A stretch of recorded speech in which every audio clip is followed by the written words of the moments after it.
We recommend that patients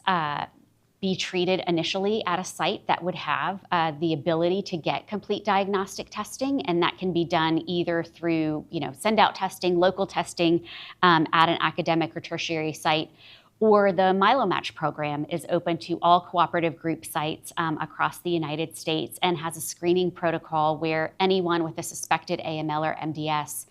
can join and enroll and have complete cytogenetic and genomic data returned to them within 72 hours. And being able to wait and have that information to inform your initial treatment decision, whether it would be putting a patient on a clinical trial or making the most informed decision you can